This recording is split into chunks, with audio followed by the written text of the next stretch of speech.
Hi friends, अगर तुम ये सीरीज मिस कर देते हो तो ये फुल्ली तुम्हारी मिस्टेक है, मेरी नहीं। एपिसोड की स्टार्टिंग में काफी सारे लोग यहाँ वहाँ घूम रहे थे। उन्हीं सभी के बीच में कोई न्यूज देख रहा था। न्यूज रिपोर्टर बताता है, तुम सभी को तो पता है ना कल क्या हुआ था। कल एक साइकिल ने क्रिमिनल्स को ऐसे मारा जिसे देख के पब्लिक की रूह कांप गई। इसीलिए गवर्नमेंट ने उस साइकिल को सजा देने का डिसाइड किया है और मुझे तो लगता है ऐसे साइकिल को सजा मिलनी भी चाहिए। यहाँ से सीन होता है कट और हमें एक गवर्नमेंट बिल्डिंग का सीन दिखाया जाता है। बिल्डिंग के अंदर मौजूद एक लड़की चाय पीते हुए कहती है, क्या तुम विलन हो? उस लड़की के सामने बैठा पर्सन कहता है, डायरेक्टर आपको नहीं लगता आपको ज्यादा ही बोल रही हो? आखिर आप मुझे विलन के साथ कंपेयर कैसे कर सकती हो? डायरेक्टर कहती है, तुमने कभी सोचा है तुमने क्या किया? तुम्हारी वजह से इतना बड़ा क्रिमिनल हमारे हाथों से निकल गया। यहाँ तक कि जनता भी हमसे नफरत करने लगी है। मैं आपको बता दूं, यही बंदा हमारी कहानी का मेन कैरेक्टर है। इसका नाम है केसियन।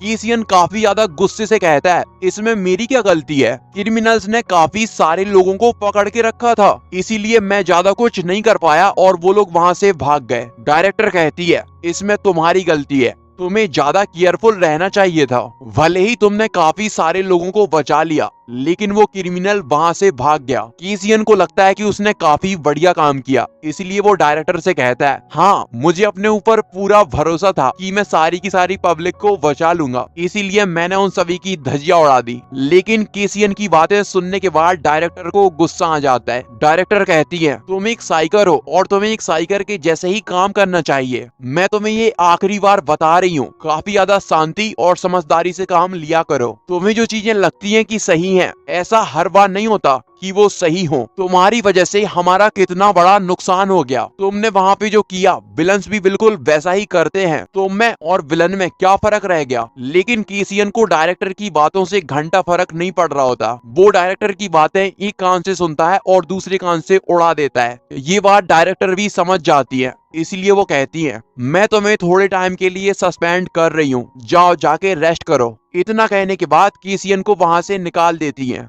केसियन बिल्डिंग से बाहर जाते हुए कहता है, डायरेक्टर हमेशा ही ऐसा करती है, ये बहुत ही ज्यादा रूड है। इसकी रूडनेस की तो कोई लिमिट ही नहीं है। आखिर जेफ ने इसे अपनी बेस्ट फ्रेंड कैसे बना लिया? खैर छोड़ो, मुझे यहाँ से बाहर निकल जाना चाहिए। अगर मैं यहाँ पे ज्यादा देर रुका तो मुझे नहीं पता ये मुझे कैसी सजा दे देगी। तभी केसियन की मोबाइल पे किसी का कॉल आता है। जब केसियन मोबाइल को बाहर निकाल के देखता है तो ये किसी और का नहीं बल्कि जेफ का कॉल था। केसियन कॉल को पिक करने के बाद कहता है, जेफ क्या बात है, तुमने मुझे क्यों कॉल किया? जेफ बताता है, तुम जहाँ कहीं भी हो तुरंत मेरे पास आ जाओ। हमारा हीरो कहता है, क्या? लेकिन क्यों? जेफ बताता है, बकवास बंद करो और सीधे आ जाओ। हमारा हीरो कहता है, हाँ ठीक है, बताओ तुम कहाँ पे हो? जेफ कहता है, तुम्हें ग्रीस में आना है। जैसे ही हमारा हीरो सुनता है ग्रीस, उसके होश उड़ जाते हैं, क्योंकि उसे लगा नहीं था जेफ उसे इतनी दूर बुला लेगा। यहाँ से सीन कट हो जाता है और अगला सीन हमें ग्रीस का दिखाया जाता है। केसियन ग्रीस की एक रेस्टोरेंट में बैठ के चाय पी रहा था। चाय पीते पीते केसियन बताता है,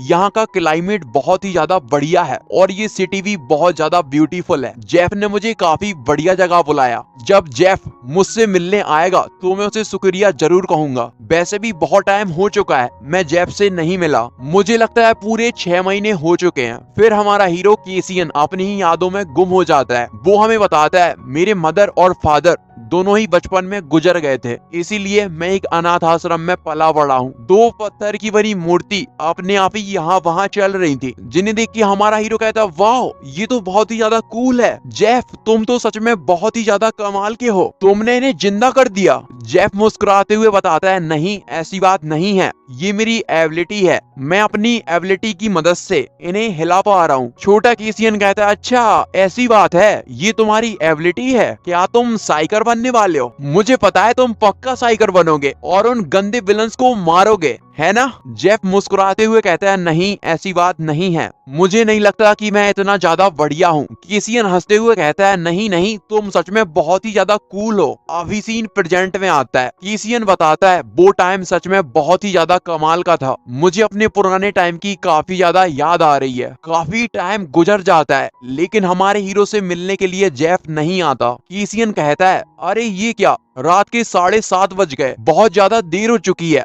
लेकिन जेफ अभी तक नहीं आया। कहीं जेफ को कुछ हो तो नहीं गया? मैंने उसे बहुत बार फोन भी किया, लेकिन उसने एक भी बार कॉल पिक नहीं की। तभी कोई कहता है केसियन। केसियन पीछे मुड़ के देखता है तो पीछे और कोई नहीं बल्कि जेफ आया था। लेकिन जेफ की हालत बहुत ज्यादा खराब थी। ऐसा लग रहा था जैसे जेफ को किसी ने बहुत ज्यादा पीटा है। जेफ की हालत इतनी ज्यादा खराब हो चुकी थी कि जेफ सीधा खड़ा भी नहीं हो पा रहा था। केसियन जाके उसे संभालता है और कहता है, जेफ तुम्हें क्या हो गया? क्या विलन्स ने तुम्हारे साथ ऐसा किया? जेफ कहता है, केसियन मैंने तुम्हें कॉल नहीं किया था। केसियन कहता है, तुम क्या बात कर रहे हो? लेकिन जेफ कहता है, वो सारी बातें छोड़ो, वो सारी बातें अभी इम्पोर्टेंट नहीं है। ये लो, ये पेंडेंट रखो। केसियन को जेफ की बहुत ज्यादा चिंता हो रही थी। जेफ कहता है, ज्यादा चिंता मत करो, मैं बिल्कुल ठीक हूँ। लेकिन तभी जेफ खून की उल्टियां कर देता है। ये देख के केसियन को और भी ज्यादा चिंता होने लगती है। जेफ कहता है, केसियन मेरे पास ज्यादा टाइम नहीं बचा, मैं तुम्हें अभी कुछ भी एक्सप्लेन नहीं कर सकता, लेकिन मैं चाहता हूँ तुम अभी के अभी यहाँ से निकल जाओ। अगर तुम अभी यहाँ से नहीं गए तो तुम्हारी जान खतरे में आ सकती है। केसियन कहता है, तुम ये क्या बातें कर रहे हो? मुझे तुम्हारी कोई भी बात समझ में नहीं आ रही। जेफ थोड़ी देर इंतजार करो, मैं अभी के अभी एम्बुलेंस को बुला देता हूँ। तभी वहाँ पे कोई शख्स आ जाता है, जिसे देखिए केसियन कंफ्यूज हो जाता है, क्योंकि उस शख्स ने अपनी बॉडी को अच्छी तरह से कवर किया हुआ था। केसियन कहता है, वहाँ पे कौन है? सामने आओ। जैसे ही जेफ केसियन के मुंह से ये बातें सुनता है, उसके चेहरे के रंग बदल जाते हैं, जैसे वो इससे काफी ज्यादा डर रहा हो। जेफ बिना टाइम गवाए केसियन को अपने आप से दूर कर देता है, लेकिन इससे पहले जेफ कुछ और करता। वो शख्स काफी स्पीड से आगे बढ़ता है और अपनी सॉल्ट निकाल के जेफ का गला काट देता है। जेफ का गला कटता हुआ देख के केसियन बिल्कुल शॉक में चला जाता है, यहाँ तक कि उसके मुंह से एक शब्द भी बाहर नहीं आ रहा था। इसी मौके का फायदा उठा के वो किलर वहाँ से भागने लगता है, लेकिन केसियन की नजर उस पे चली जाती है। जेफ की मौत के बाद केसियन को हद से ज्यादा गुस्सा आ जाता है, क्योंकि केसियन उसे अपना बड़ा भाई मानता है। केसियन किलर का पीछा करते हुए कहता है, बास्टर्ड रुक जाओ। पीछा करते करते डार्क नाइट हो जाती है, यानी बहुत टाइम से हमारा हीरो किलर का पीछा कर रहा है। किलर भी फाइनली एक जगह पे आके रुक जाता है। किलर का पीछा करते करते हमारे हीरो की हालत खराब हो जाती है। केसियन कहता है, बास्टर्ड तुमने ऐसा क्यों किया? क्या तुम उससे रिवेंज लेना चाहते थे, या फिर किसी ने तुम्हें पैसे दिए हैं उसे मारने के लिए? लेकिन रीजन कुछ भी हो, मैं तुम्हें जिंदा नहीं छोड़ूंगा, मैं तुम्हें जिंदा जला दूंगा। किलर कहता है, आ गए ना तुम अपनी औकात पे अपनी गंदी लैंग्वेज के साथ।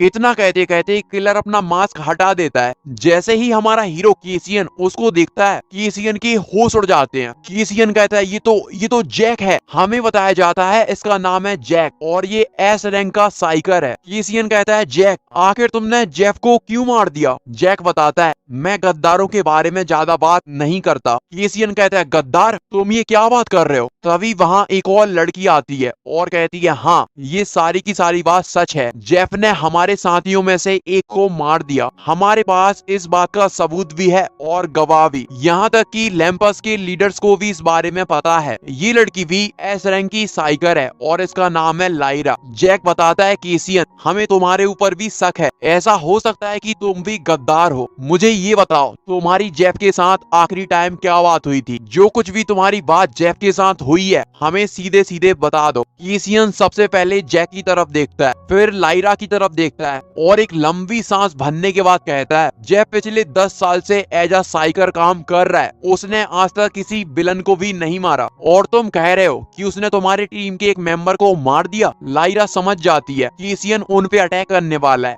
इसलिए वो कहती है, केसियन शांत हो जाओ। अगर तुम ये सोच रहे हो कि तुम हम पे अटैक करके यहाँ से बच के निकल जाओगे तो इसके बारे में भूल जाओ, हमारे साथ 2 और एस रैंक के साइकर हैं। जैक कहता है, केसियन तुम एक साइकर हो, तुम्हें हमारे सवालों का जवाब दे देना चाहिए। मैं तुम्हें ये बात आखिरी बार बता रहा हूँ। हमारा हीरो केसियन उन दोनों की बातें सुनने के बाद स्माइल करता है और जैक से कहता है, हाँ तुम सही कह रहे हो, मैं एक साइकर हूँ और एक साइकर के जैसा बर्ताव करूंगा। साइकर होने के नाते मैं तुम्हारे जैसे गद्दारों को जान से मार डालूंगा। इतना कह के जैक पे अटैक करने के लिए आगे बढ़ जाता है। जैक भी अपनी तलवार निकाल के रेडी हो जाता है। केसियन अपनी एबिलिटी एबिलिटी को एक्टिवेट करने के बाद जैक पे अटैक करता है, लेकिन जैक उसके अटैक को इजीली ब्लॉक कर लेता है। लेकिन केसियन की पावर ज्यादा होने की वजह से जैक को पीछे हटना पड़ता है। जैक अपनी स्किल शैडो स्वॉर्ड को एक्टिवेट करता है और वो लड़की लाइरा कोल्ड ब्लास्ट नाम की स्किल को एक्टिवेट करती है। केसियन काफी ज्यादा गुस्से से चिल्ला के कहता है, तुम दोनों आ जाओ, तुम में से कोई भी जिंदा नहीं बचने वाला।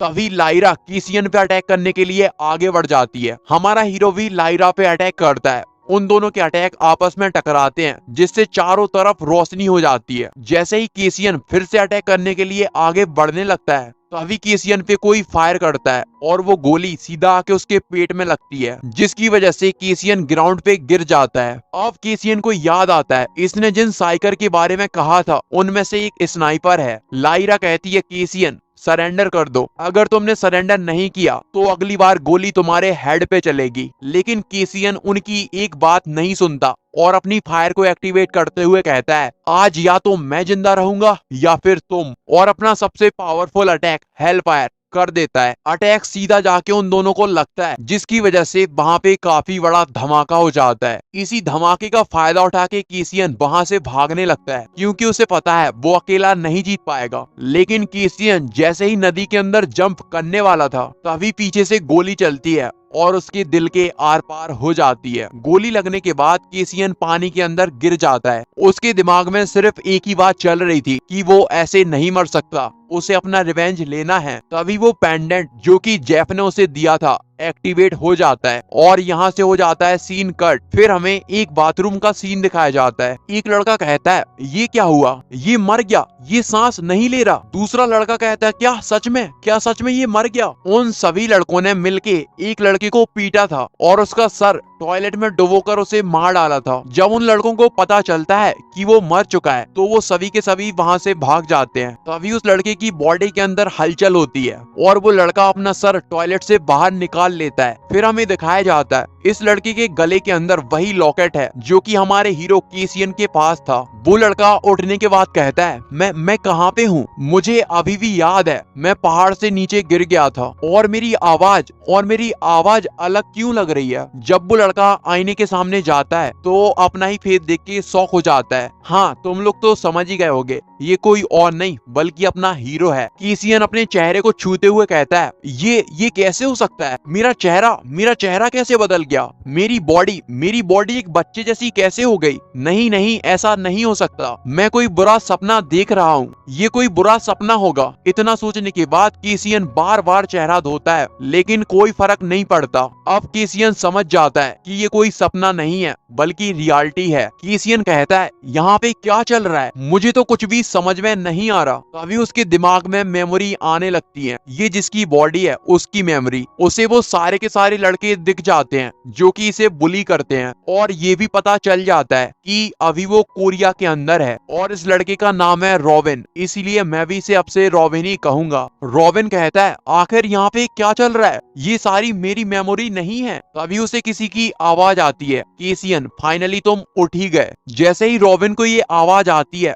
रॉबिन यहाँ वहाँ देखना चालू करता है कि ये आवाज किसने दी है, और सबसे हैरान कर देने वाली बात ये है, उसे उसकी पुरानी लाइफ का नाम भी पता है। रॉबिन कहता है, कौन है, किसने मेरा नाम लिया। तभी पेंडेंट के अंदर से ब्लैक कलर का ऑरा बाहर आता है और धीरे धीरे एक आत्मा के फॉर्म में आ जाता है, बिल्कुल वैसी ही आत्मा जैसी मॉब साइको के अंदर है। पेंडेंट की आत्मा बाहर आने के बाद कहती है, मेरा नाम है मोरोस, मैं काफी ज्यादा पावरफुल आत्मा हूँ जो कि प्राचीन टाइम से यहाँ पे है। रॉबिन उस आत्मा को देख के काफी ज्यादा कंफ्यूज था। रॉबिन कहता है, तुम क्या हो, आखिर तुम एक पेंडेंट से बाहर कैसे आ गए। मोरोस कहता है, मैं मोरोस हूँ, मैंने अभी तुम्हें बताया, लेकिन वो सारी बातें छोड़ो, मुझे पता है तुम्हारे पास काफी सारे सवाल हैं, क्या तुम्हें उनका जवाब नहीं जानना। काफी टाइम बाद रॉबिन कहता है, तुम कह रहे हो कि तुमने मुझे दोबारा से जिंदा कर दिया। मोरोस कहता है, हाँ, मुझे ये बात कितनी बार बतानी पड़ेगी, लेकिन मुझे एक बात बताओ रॉबिन, तुम्हें कोरियन कैसे आती है। रॉबिन बताता है, मैं कोरिया में काफी टाइम तक रह चुका हूँ, इसीलिए मुझे कोरियन आती है। लेकिन रॉबिन को अभी भी भरोसा नहीं हो रहा था, वो एक बार मर गया और दोबारा जिंदा हो गया, उसके दिमाग में अभी भी डाउट चल रहा था।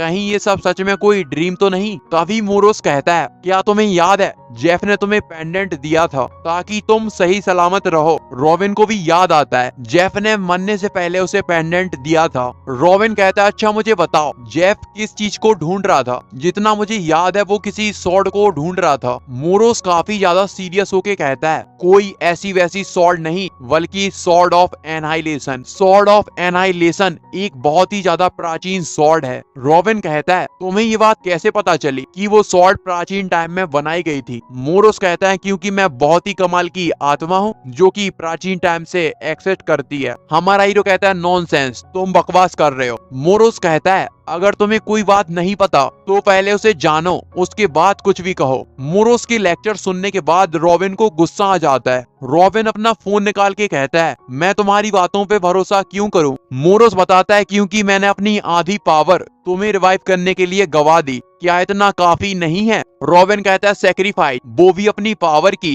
मुझे तुम्हारी बातों पे बिल्कुल भी भरोसा नहीं है। मोबाइल चलाते चलाते उसकी नजर एक ऐसी न्यूज पे पड़ती है जो उसे पूरी तरह से हिला के रख देती है। न्यूज में लिखा हुआ था, केसियन एक गद्दार है और उसने हमें धोखा दे दिया। हमें धोखा देने के बाद उसने जेफ को मार दिया और अब वो मिसिंग है। जैसे ही रॉबिन ये न्यूज देखता है उसके होश उड़ जाते हैं, क्योंकि वो जेफ को अपने बड़े भाई जैसा मानता था। उसके हाथ कांपने लगते हैं। उसे वो सारे पल याद आते हैं जो भी उसने जेफ के साथ बिताए हैं। रॉबिन काफी ज्यादा गुस्से से कहता है, आखिर उनकी हिम्मत कैसे हुई? उन लैंपस वालों ने सारा का सारा इल्जाम मेरे ऊपर लगा दिया। मैंने ऐसा कुछ भी नहीं किया, लेकिन उन लोगों ने मुझे फ्रेम कर दिया। मोरोस कहता है, रॉबिन शांत हो जाओ, अभी तुम एक विलन के फॉर्म में आ चुके हो। रॉबिन के चेहरे के ऊपर अजीब सा काले कलर का निशान आ जाता है। उसकी एक आई नीली और एक आई पीली हो जाती है। रॉबिन की पूरी बॉडी के अंदर बिजली दौड़ रही थी। रॉबिन कहता है, ये सब क्या हो रहा है? उसका हाथ एक नुकीले पंजे में बदल जाता है।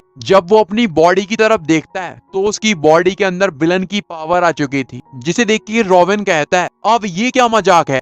दूसरी तरफ वही लड़के जिन्होंने हमारे हीरो को मार डाला था, यानी रियल रॉबिन को, उनमें से एक कहता है, बहुत ज्यादा टाइम हो चुका है लेकिन वो अभी तक क्यों नहीं आया? उन टपरियों का बॉस कहता है, शांत हो जा, वो यहाँ जल्द ही आ जाएगा। तभी एक मोटा सा लड़का भागते भागते आ रहा था। टपोरियों की टीम का लीडर कहता है, क्या तुमने वहाँ पे जाके चेक किया? मोटा कहता है, हाँ, लेकिन बाथरूम के अंदर कोई भी नहीं था। जैसे ही वो लोग ये सुनते हैं काफी ज्यादा हैरान हो जाते हैं। चश्मिश कहता है, क्या सच में वहाँ पे कोई भी नहीं था? मोटा कहता है, हाँ, मैंने अच्छे से देखा था। अच्छा ये बताओ, क्या वहाँ पे एम्बुलेंस थी? मोटा कहता है, नहीं, मैंने तो किसी को नहीं देखा। उन्हीं की टीम का एक दूसरा मेंबर कहता है, तुमने तो कहा था कि वो मर गया। चश्मिश के दिमाग में भी यही बात चल रही थी, क्योंकि चश्मिश ने चेक किया था कि वो मर चुका है, लेकिन अब ये मोटा कह रहा है कि वो नहीं मरा। ऐसा कैसे हो सकता है? उनकी टीम का लीडर कहता है, मोटे, अब तुम यहाँ से जा सकते हो। पीले बालों वाला लड़का कहता है, चश्मिश, तुम्हें पता है तुम्हारी बकवास की वजह से मैं कितना ज्यादा डर गया। तभी टीम का लीडर कहता है, ये तो बहुत ही अच्छी बात है कि वो अभी तक जिंदा है। पीले बालों वाला लड़का कहता है, जबकि वो जिंदा है तो तुम उसके बारे में क्या करने वाले हो? उनका बॉस बड़ा ही अजीब सा चेहरा बना के कहता है, क्या करूंगा, उसे बहुत ज्यादा पीटूंगा और क्या। सीन शिफ्ट होता है एक बिल्डिंग के टॉप पे, जहां हमारा हीरो आके छुप गया था। मोरोस कहता है, ओहो, तो तुम यहाँ पे आके छुप गए। रॉबिन चिल्ला के कहता है, बकवास करना बंद करो, मुझे तुम्हारी बकवास नहीं सुननी। मुझे ये बताओ, मैं विलन कैसे बन गया? मोरोस कहता है, तुम्हारा गुस्सा अभी भी वैसा ही है जैसा पहले था। तुम अपनी रियल बॉडी के अंदर मारे जा चुके हो, मरने के बाद फिर से जिंदा हो गए। ये तुम्हारी डेस्टिनी है। तुम जिसकी बॉडी के अंदर आए हो वो पैदा ही विलन की पावर के साथ हुआ था। एक ऐसा विलन जिसके पास इतनी ताकत है जो कि पूरी दुनिया को तबाह कर सकता है। जैसे ही रॉबिन को ये बात पता चलती है उसके होश उड़ जाते हैं। वो कहता है, क्या सच में इस विलन के पास इतनी ज्यादा पावर है कि ये पूरी की पूरी दुनिया बर्बाद कर देगा? जबकि इस बॉडी के अंदर मैं आ चुका हूँ, तो क्या अब ये सारा का सारा काम मैं करने वाला हूँ? मोरोस कहता है, हाँ, तुमने बिल्कुल ठीक समझा। रॉबिन हंसते हुए कहता है, बताओ क्या से क्या हो गया? पहले मैं एक टॉप क्लास का साइकर था और अब मैं एक ऐसा विलन हूँ जो पूरी दुनिया को तबाह कर सकता है। रॉबिन गुस्से से एक पंच दीवार में मारता है, जिससे दीवार के अंदर क्रैक आ जाते हैं। फिर रॉबिन मोरोस से चिल्ला के कहता है, आखिर तुमने मुझे जिंदा क्यों किया? मोरोस कहता है, रॉबिन, तुम्हें अपने इमोशन कंट्रोल करने चाहिए। रॉबिन कहता है, अपना मुंह बंद रखो। मोरोस बताता है, विलन्स के पास पावर तो बहुत ज्यादा होती है, लेकिन उनके पास इतनी पावर नहीं होती कि वो अपने डिजायर कंट्रोल कर सके। मुझे पूरा भरोसा है वो पावर तुम्हें भी फील हो रही है और तुम भी अपने दिमाग के ऊपर कंट्रोल नहीं कर पा रहे। तुम्हारा दिमाग भी विलन के जैसा होता जा रहा है। अभी के लिए मैं तुम्हारे दिमाग को कंट्रोल कर सकता हूँ, लेकिन जैसे जैसे तुम्हारा गुस्सा और तुम्हारी पावर बढ़ती जाएगी, मेरा कंट्रोल तुम्हारे ऊपर से हट जाएगा। और जब ऐसा होगा तो तुम्हें पता है ना क्या होने वाला है। रॉबिन कहता है ठीक है, बकवास करना बंद करो, मैं समझ गया। जबकि मैं एक विलन हूँ जिसके पास इतनी ज्यादा पावर है कि वो पूरी की पूरी दुनिया बर्बाद कर सकता है, तो मैं सुसाइड कर लूंगा। मोरोस कहता है नहीं, तुम मर नहीं सकते, और ये मेरे नहीं बल्कि जेफ के शब्द हैं। तुमसे मिलने से पहले जेफ ने मुझसे कहा था, जेफ नहीं चाहता था कि तुम एक साइकर बनो। उसे ये भी पता था कि वो मरने वाला है, लेकिन उसने खुद की जान बचाने की जगह तुम्हारी जान बचाने के लिए पेंडेंट तुम्हें दे दिया। अगर तुमने सुसाइड कर ली तो उसकी सेक्रीफाइस बर्बाद हो जाएगी। जैसे ही रॉबिन ये बातें सुनता है वो शांत हो जाता है। मैं रॉबिन कहूँ या केसियन, समझ जाना एक ही पर्सन की बात चल रही है। मोरोस कहता है रॉबिन फाइनली तुम शांत हो ही गए, तुमने अपने दिमाग पे कंट्रोल कर ही लिया। रॉबिन चिल्ला के कहता है अपनी बकवास बंद करो, तुम मेरे कान में इतने धीरे धीरे मत बोलो। रॉबिन की बात सुनने के बाद मोरोस रॉबिन को चिढ़ाने के लिए कहता है मुझे लगता है तुम इंसानी फॉर्म में वापस नहीं आना चाहते, तो चलो ठीक है, मैं कुछ नहीं कहूंगा। रॉबिन को ये बात समझ में आ जाती है, मोरोस के बिना वो ज्यादा कुछ नहीं कर पाएगा। इसीलिए रॉबिन कहता है अच्छा चलो ठीक है, मुझे माफ कर दो, मुझे बताओ मुझे क्या करना है। मोरोस रॉबिन के और भी ज्यादा मजे लेने के लिए कहता है मेरा नाम है मोरोस और तुम्हें यही कह के बुलाना पड़ेगा, तभी मैं तुम्हारा काम करूंगा। अब ये सुन के रॉबिन को गुस्सा आ जाता है। रॉबिन कहता है अपनी बकवास करना बंद करो, लेकिन मैं ये जानने में काफी ज्यादा इंटरेस्टेड हूँ कि तुम आखिर हो क्या। मोरोस कहता है क्या वाकई में तुम ये जानना चाहते हो मैं क्या हूँ। रॉबिन मोरोस से कहता है अगर मैं नहीं जानना चाहता तो मैं कहता ही क्यों, तुम इतने ज्यादा पावरफुल हो कि तुमने एक मरे हुए को जिंदा कर दिया, आखिर तुम क्या हो। मोरोस बताता है तुम्हें ये बात बहुत ही जल्दी पता चल जाएगी, लेकिन उससे पहले तुम्हें सॉर्ड ऑफ एनाइलेशन को ढूंढना पड़ेगा। रॉबिन कहता अरे यार वो बेकार सी सॉर्ड फिर से, अरे नहीं मैं तो भूल गया, यही वो सॉर्ड है जिसकी वजह से जेफ की मौत हो गई। मोरोस बताता है हाँ तुमने बिल्कुल सही गैस किया, बिल्कुल ऐसी ही बात है। उन दोनों की बातों को डिस्टर्ब करने के लिए वो तीनों के तीनों टपोरी वहाँ पे आ जाते हैं। टपोरियों का बॉस कहता है देखो तो यहाँ पे कौन है जिसको हम बहुत ज्यादा पीटते हैं। यहाँ से सीन होता है कट और हमें स्कूल के अंदर का सीन दिखाया जाता है। स्कूल के अंदर मौजूद सारी की सारी लड़कियां किसी को देख के शर्मा रही थी। एक लड़की कहती है वाओ ये कितना ज्यादा हॉट है, दूसरी लड़की कहती है मुझे तो ऐसा लगता है ये पूरी दुनिया में सबसे ज्यादा हॉट है। उन लड़कियों के बीच में से एक बंदा बड़ी स्टाइल से जा रहा था, इसका नाम है यू चैन किम और ये एक ट्रेनी साइकर है। यू चैन आसपास का नजारा देखते हुए आगे जा ही रहा था कि तभी उसका फोन वाइब्रेट करता है। यू चैन फोन उठा के कहता है क्या बात हो गई, तुमने मुझे क्यों कॉल किया। ली और यू चैन आपस में बातें करने लगते हैं, तभी यू चैन की नजर हमारे हीरो पे पड़ जाती है। रॉबिन को देखने के बाद यू चैन कहता है ली मैं तुमसे बाद में बात करूंगा, अभी मुझे कुछ और जरूरी काम है। सीन फिर से हमारे हीरो और उन टपोरियों के ऊपर आ जाता है। जैसे ही रॉबिन उन तीनों टपोरियों की शक्ल देखता है उसे याद आ जाता है यही वो टपोरी हैं जिसने ओरिजिनल बॉडी के ओनर को मार दिया था।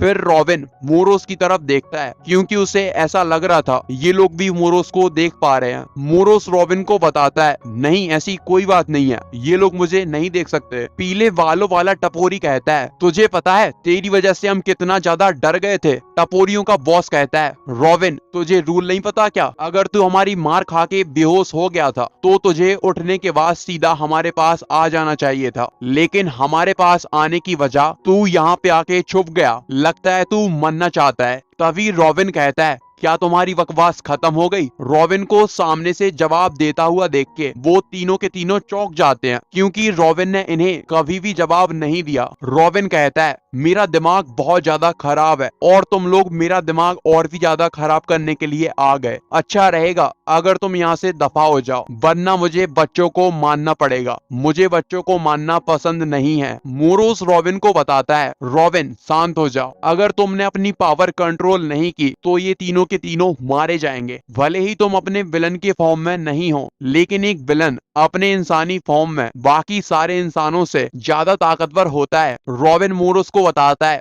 मुझे ये बात पहले से पता है, मैं एक एस क्लास का साइकर था। पीले बालों वाला टपोरी कहता है, ओ साले तू क्या घुसपुस कर रहा है, लगता है तेरा दिमाग खराब हो चुका है। लेकिन रॉबिन उससे डरने की वजह उसे लगातार घूर के देखे जा रहा था, जिसकी वजह से टपोरी को काफी ज्यादा गुस्सा आ जाता है और वो हमारे हीरो को मारने के लिए हाथ उठा लेता है। लेकिन इससे पहले कि वो रॉबिन को मारता, रॉबिन उसके गाल पे काफी जबरदस्त पंच मारता है। वो टपोरी वहीं पे खड़ा खड़ा बेहोश हो जाता है। ये देख के उसके टीममेट हैरान हो जाते हैं। अगले ही पल वो टपोरी फ्लोर पे गिर जाता है। ये देख के टपोरियों का बॉस कहता है, अभी अभी यहाँ पे क्या हुआ, इस लूजर ने ऐसा कैसे किया। चश्मिश रॉबिन को मारने के लिए आगे बढ़ता है क्योंकि उसे काफी ज्यादा गुस्सा आ गया था। रॉबिन चश्मिश के अटैक को एक हाथ से ब्लॉक कर लेता है और दूसरे हाथ से चश्मिश को एक पंच मारता है, जिसकी वजह से चश्मिश भी बेहोश हो जाता है। अब रॉबिन की इतनी ज्यादा पावर को देख के उनके बॉस के तो होश ही उड़ जाते हैं।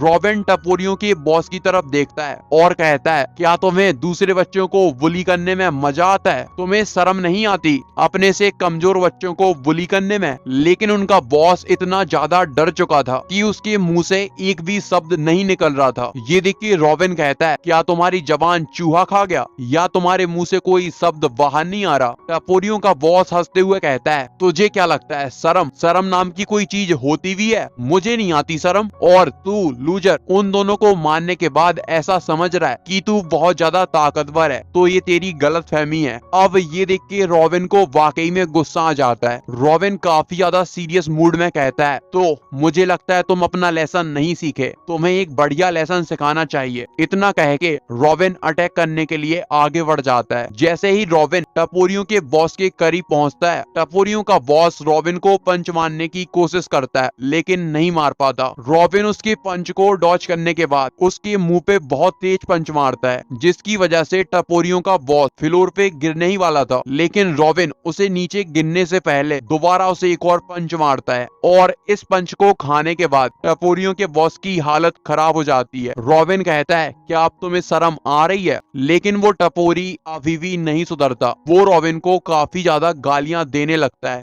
रॉबिन टपोरियों के बॉस को कॉलर से पकड़ के उठा लेता है और कहता है, लगता है मैंने तुम्हें ज्यादा जोर से नहीं पीटा, इसीलिए तुम्हारी जुबान ज्यादा चल रही है। लेकिन इस बार मैं तुम्हें ऐसे पीटूंगा कि तुम्हारी जुबान दोबारा ना चले। ये सारी बातें रॉबिन बहुत ही ज्यादा सीरियस लुक में कह रहा था। टपोरियों के बॉस की भी फट जाती है, उसको भी समझ में आ जाता है अगर अभी वो रॉबिन से भिड़ा तो उसके हाथ पैर तो कम से कम टूटने ही वाले हैं। तभी वहां पे किम यू चैन आ जाता है और कहता है, रुक जाओ, मुझे लगता है तुमने उसे बहुत ज्यादा पीट लिया। किम यू चैन को वहां पे देख के टपोरियों के बॉस की और भी ज्यादा फट जाती है। रॉबिन टपोरियों के बॉस को छोड़ने के बाद कहता है, तुम कौन हो, मैं तुम्हें नहीं जानता और तुम मेरे बिजनेस के बीच में क्या कर रहे हो। हमारी फाइट का तुमसे कोई लेना देना नहीं है, यहाँ से दफा हो जाओ। किम बताता है, हाँ मेरा इस फाइट से कोई लेना देना नहीं है, लेकिन तुम्हारी पावर बहुत ज्यादा है। ये टपोरी तुम्हारे सामने कोई मैच नहीं है, अगर तुम इसे मारोगे तो हो सकता है ये मर जाए। अपने स्कूल के सबसे फेमस लड़के के सामने टपोरियों के बॉस की बेइज्जती हो जाती है और ये चीज वो सह नहीं पाता। उसका गुस्सा इतना ज्यादा बढ़ जाता है कि वो बिना सोचे समझे रॉबिन पे अटैक करने के लिए आगे बढ़ जाता है।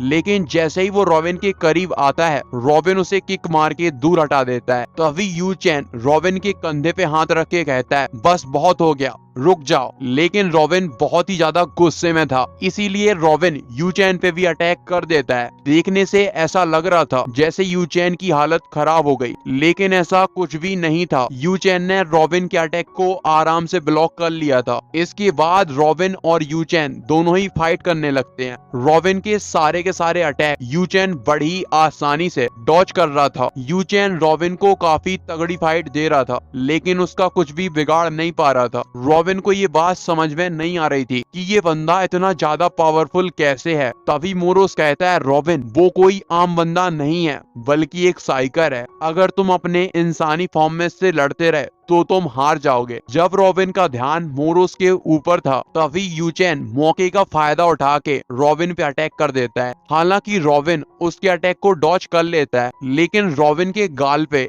एक कट का निशान बन जाता है। रॉबिन और यूचेन दोनों ही आमने सामने थे। सिचुएशन बहुत ही ज्यादा टेंस थी। तभी यूचेन कहता है, अच्छा चलो ठीक है, मैं हार मानता हूँ। हम दोनों फाइट क्यों कर रहे हैं? इस फाइट का कोई भी मतलब नहीं है। ये लो, ये रहा बैंडेड, इसे लगा लो, तुम्हारे गाल से खून आ रहा है। यूचेन रॉबिन की तरफ देखता है, रॉबिन यूचेन की तरफ देखता है। फिर रॉबिन बैंडेड लेने के बाद वहां से चला जाता है। रॉबिन के जाने के बाद यूचेन उन तीनों टपोरियों की हालत देखता है। तीनों के तीनों टपोरी बेहोश पड़े हुए थे। जब यूचेन का ध्यान अपने हाथ की तरफ जाता है तो उसका हाथ भी लाल हो चुका था। यहाँ से सीन कट हो जाता है और एक साइबर कैफे का सीन दिखाया जाता है। रॉबिन अपनी पुरानी आईडी ओपन करने की कोशिश करता है, लेकिन उसका एक्सेस डिनाई हो जाता है क्योंकि उसकी आईडी डिलीट कर दी गई है। रॉबिन बाहर आके मोरोस से कहता है, तुम्हें ये बात कैसे पता चली? मोरोस कहता है, क्या तुम पिंक वालों वाले लड़के के बारे में बात कर रहे हो? जब उस लड़के ने तुम्हें छुआ तो मुझे पता चल गया कि वो एक साइकर है। रॉबिन कहता है, वाह,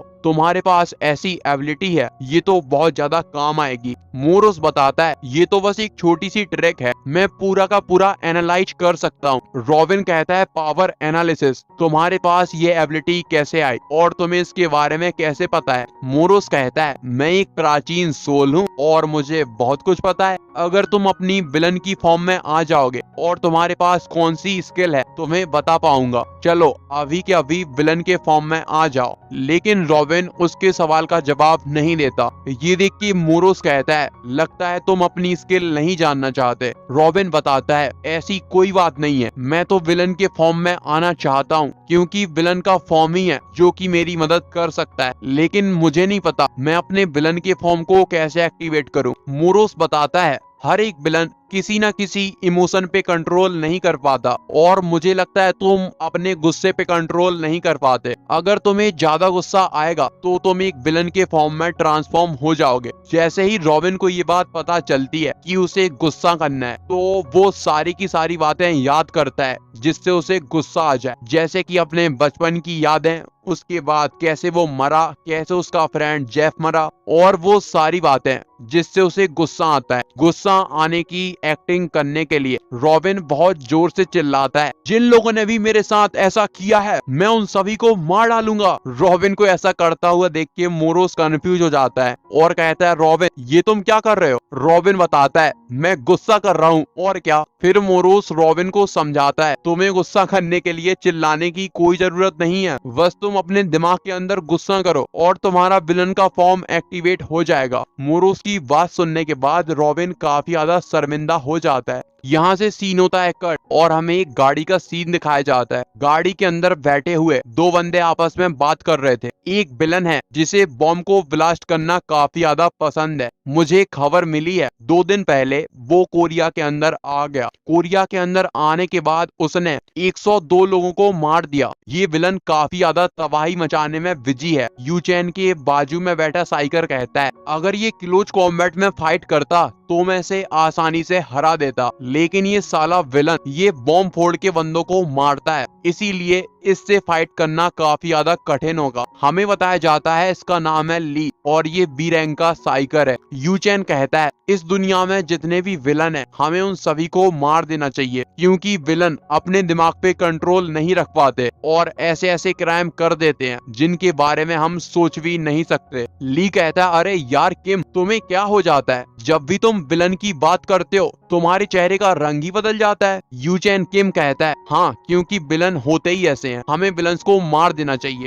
यही तो हमारा काम है क्योंकि हम साइकर हैं। ली कहता है, ओ यूचेन, तुम साइकर नहीं हो, तुम तो बस ट्रेनी हो, मैं हूँ एक रियल साइकर और विलन्स को मैं ही मारूंगा। मैं यूचेन की रैंक बताना तो भूल ही गया था, तो इसकी रैंक है अननोन। हाँ, इसकी रैंक के बारे में रिवील नहीं किया गया। सीन फिर से रॉबिन पे आता है। हमारा रॉबिन अपने विलन के फॉर्म में आ चुका था। मोरोस रॉबिन के सामने उसकी सारी की सारी डिटेल ओपन कर देता है। रॉबिन कहता है, वाह, इसे देखने से ऐसा लग रहा है जैसे मैं कोई गेम खेल रहा हूँ। अरे ये क्या, मेरे पास दो स्किल हैं, एक का नाम है शैडो स्लाइस और दूसरे का नाम है हील। मोरोस कहता है, अच्छा ये बताओ क्या तुम इन्हें अभी यूज कर सकते हो? अरे ये क्या, तुम्हारे गाल पे लगी चोट अपने आप ही हील हो गई। रॉबिन मोरोस से पूछता है क्या होगा अगर मेरा हाथ या पैर कट जाए, क्या तब भी मैं खुद को हील कर पाऊंगा? मोरोस बताता है हाँ तुम ऐसा कर पाओगे, लेकिन उसके लिए मैजिक पॉइंट यूज करना पड़ेगा। तभी रॉबिन का ध्यान जाता है उसके पास एक हिडन स्किल भी है और हमारे हीरो के मैजिक पॉइंट हैं 300। रॉबिन मोरोस से कहता है अब ये हिडन स्किल क्या है? मोरोस बताता है हिडन स्किल, इसके बारे में तो मुझे भी नहीं पता, लेकिन जब तुम्हारी लेवल अप होगी तो तुम्हें इसके बारे में पता चल जाएगा। रॉबिन कहता है मोरोस लेकिन मेरे पास 300 मैजिक पॉइंट क्यों हैं? जब मैं एक साइकर था तब मेरे पास 1500 पॉइंट थे और तुमने कहा था ये विलन बहुत ज्यादा पावरफुल है, तो इसके पास इतना कम मैजिक पावर क्यों है? मोरोस बताता है क्योंकि ये विलन अभी इतना ज्यादा पावरफुल नहीं है, लेकिन इसके पास इतना ज्यादा पोटेंशियल है कि तुम सोच भी नहीं सकते। अच्छा मोरोस ये बताओ क्या तुम अपनी स्किल किसी दूसरे पर्सन पे भी इस्तेमाल कर सकते हो? मोरोस कहता है हाँ क्यों नहीं, लेकिन मेरी एक लिमिट है, मैं एक दिन में 3 ही बार इसे यूज कर सकता हूँ। रॉबिन कहता है अगर तुमने 4 बार कर लिया तो क्या होगा? मोरोस बताता है तो मैं शायद पूरे दिन के लिए सो जाऊंगा। जैसे ही मोरोस ये वाली बात करता है रॉबिन उसे घूर के देखने लगता है। मोरोस को भी समझ में आ जाता है इसके दिमाग में कुछ ना कुछ लोचा है, इसीलिए मोरोस कहता है चलो तुम्हारी स्किल की प्रैक्टिस करते हैं। रॉबिन कहता है मुझे ये भी नहीं पता कि मैं अपनी स्किल कैसे इस्तेमाल करूं। मोरोस बताता है तुम्हें बस सोचना है कि तुमने वो स्किल इस्तेमाल की और तुम वो स्किल इस्तेमाल कर पाओगे। रॉबिन एक अटैक करते हुए कहता है क्या बिल्कुल ऐसे? रॉबिन के अटैक की वजह से जमीन के अंदर बहुत गहरा गड्ढा हो जाता है। मोरोस बेचारे के तो होश ही उड़ जाते हैं। रॉबिन के अटैक की वजह से जमीन के अंदर से एक काले कलर की तलवार बाहर आ जाती है। रॉबिन कहता है ये बस एक शैडो है, लेकिन इसे छूने से लगता है ये एक रियल स्वॉर्ड है। मुझे ये बताओ क्या मैं इसे अपनी शील्ड की तरह इस्तेमाल कर पाऊंगा? मोरोस बताता है विलन्स अपनी स्किल की मदद से अपने लिए कपड़े और वेपन बना सकते हैं।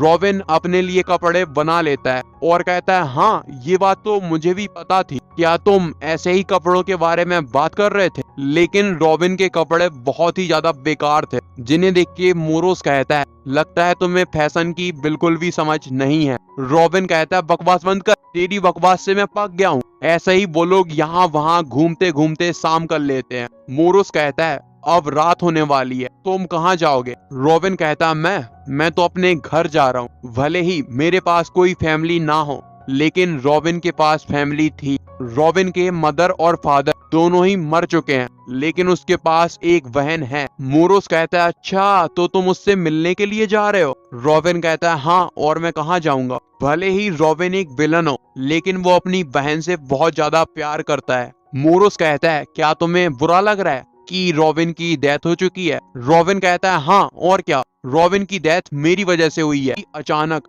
एक काफी बड़ा बॉम्ब ब्लास्ट होता है, बहुत सारे लोग एक बिल्डिंग से बाहर की तरफ भाग रहे थे। रॉबिन भी ये देख के चौंक जाता है। बिल्डिंग में चारों तरफ आग लग जाती है, सभी लोग आपस में बात करना चालू करते हैं। एक लड़का कहता है उस बिल्डिंग के अंदर एक विलन है। एक लड़की कहती है इसके बारे में चारों तरफ न्यूज फैली है, विलन ने एक बच्चे और उसकी माँ को किडनैप कर लिया है। जैसे ही रॉबिन ये सुनता है रॉबिन से रहा नहीं जाता और वो काफी स्पीड से बिल्डिंग की तरफ भागना चालू करता है। मोरोस कहता है रॉबिन रुक जाओ, वहाँ पे कोई गली का गुंडा नहीं है बल्कि विलन है, तुम्हें जितना लगता है विलन की पावर उससे कई ज्यादा होती है। रॉबिन कहता है चिंता मत करो, अगर वहाँ पे कोई विलन है तो मैं भी विलन हूँ। मोरोस कहता है तुम पहले एक साइकर थे, इसीलिए विलन को मारना बड़ा ही आसान था, लेकिन अब तुम भी एक विलन हो। अगर तुम विलन को मारोगे तो तुम्हारे ऊपर क्रिमिनल चार्जेस लग जाएंगे, क्योंकि एक विलन किसी को नहीं मार सकता। लेकिन सबसे बुरी बात तो ये है तुम्हारे जैसे विलन तुम्हारे दुश्मन बन जाएंगे और वो बाद में तुम्हारे लिए बहुत बड़ा खतरा बन सकते हैं। लेकिन रॉबिन मोरोस की एक भी बात पे ध्यान नहीं देता